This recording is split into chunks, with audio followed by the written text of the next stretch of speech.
ਹੁਣ ਕਰੋ ਬਾਜ਼ੂ ਉੱਤੇ ਬੁਲਮ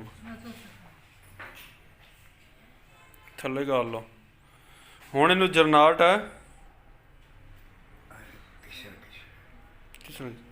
ਅੱਗੇ ਹੁਣ ਕਿੰਨਾ ਫਰਕ ਹੈ? ਸਹਿ ਫਰਕ ਹੈ। ਸਿਰ ਦਰਦ ਕੋਈ ਨਹੀਂ। ਹੁਣ ਤਬੀਅਤ ਪਹਿਲੇ ਨਾਲੋਂ ਬਿਹਤਰ ਹੈ ਕਿ ਨਹੀਂ? ਬਿਹਤਰ ਹੈ। ਕਿੰਨਾ ਕੁ ਫਰਕ ਹੈ? ਹਾਂ ਵਾਹ ਫਰਕ ਹੈ। ٹھیک ہے۔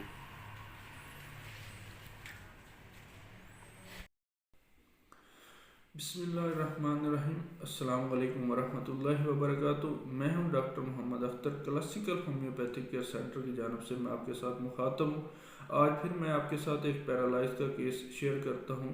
اس کو پیرالائز کیسے ہوا تھا؟ اس کو پیرالائز ہوا، یہ ماں جی ہیں، کافی عمر کی ہیں، 85 ایئر کی ہیں، تو ان کو بخار ہو گیا۔ بخار ہونے کے بعد سے اچانک سے ان کو پسینہ آ گیا۔ پسینہ آنے کے بعد سے ان کو پیرالائز ہو گیا، جس میں اس کا جو ہے وہ دایاں ہاتھ وہ کام کرنا چھوڑ گیا، اس میں اندر نمنس آ گئی، سن ہو گیا، وزنی ہو گیا، زبان جو ہے وہ بند ہو گئی، گلا بند ہو گیا، بولنا مشکل ہو گیا، آواز کی سمجھ نہیں آتی تھی۔ تو جیسے ہی ان کو یہ اٹیک ہوا تو یہ فوراً اسی ٹائم پہنچ گیا، جس سے کیا ہوا کہ یہ جسٹ 15-20 منٹ کے اندر ہی بہتری آنا شروع ہو گیا اور گھنٹے ڈیڑھ میں پیشنٹ جو ہے وہ جلدی کیور ہو گیا۔ تو اس کے بعد سے اس کے جو ہاتھ ہے وہ بھی پراپر کام کرنے لگ گیا، زبان بھی اس کی پراپر کام کرنے لگ گئی، گلا بھی اس کا کھل گیا، صاف ہو گیا، کھانا پینا بھی ٹھیک ہو گیا۔ اس طرح سے پھر کیا ہوا، اللہ جل جلالہ نے اپنی قدرت سے اس مریض کو شفا دی۔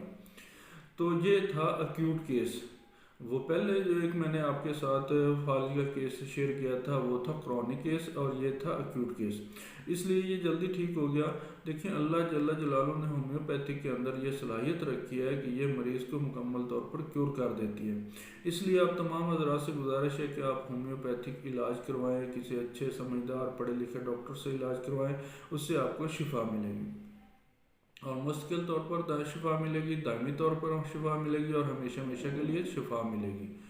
تو یہی میرا مقصد تھا آپ کے ساتھ شیئر کرنے کا۔ اس ویڈیو کو سبسکرائب کر دیں، لائک کر دیں، اور زیادہ سے زیادہ شیئر کر دیں تاکہ لوگوں تک پہنچے، لوگ دیکھیں، سیٹسفائیڈ ہوں اور ہومیوپیتھی کی طرف مائل ہوں۔